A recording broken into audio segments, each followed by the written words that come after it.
আসসালামু আলাইকুম, সবাই কেমন আছেন? আশা করি সকলে ভালো আছেন। তো আজকে হচ্ছে পেঁপের জমিতে দ্বিতীয়বারের মতো স্প্রের কাজ চলছে।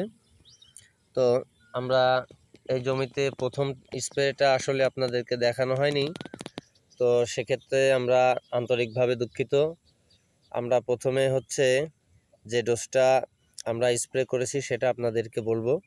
তো সেটা হচ্ছে আমরা একটি ছত্রাকনাশক ম্যানসার, যেটা গ্রুপ হচ্ছে কার্বনডাজিম প্লাস ম্যানকোজেব, এটা ব্যবহার করেছি। সাথে হচ্ছে একটা চোষক পোকার জন্য ইমিডাক্লোরপিড এবং হচ্ছে মাকড়ের জন্য একটি অ্যাবামেকটিন গ্রুপের ভার্টিমেক অথবা লিকার, আপনারা যেটাই ব্যবহার করে থাকেন।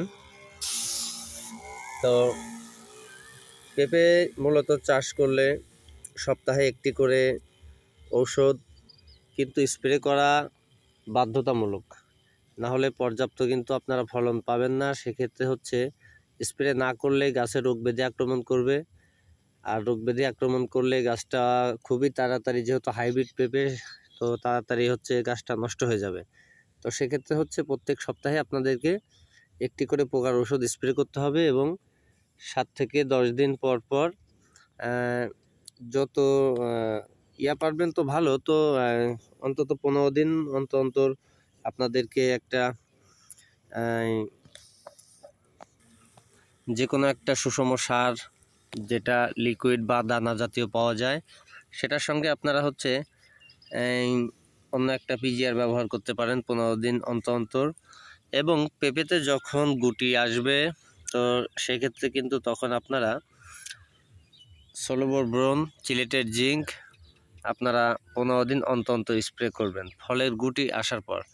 তো আরেকটা গুরুত্বপূর্ণ বিষয় হচ্ছে, পেঁপেতে 1 মাস বয়স হলে কিন্তু এই ধরনের অনেক ডালপালা বের হবে।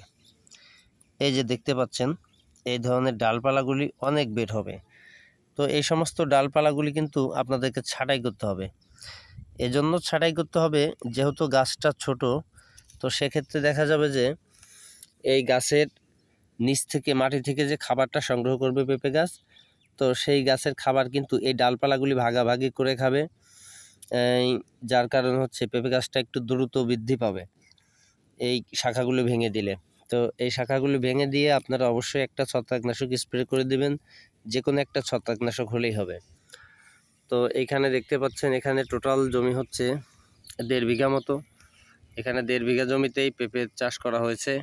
এখানে হচ্ছে 2টা ভ্যারাইটি দিয়ে আছে, একটা হচ্ছে গ্রিন লেডি, আরেকটি হচ্ছে এয়ার মালিক সিডসের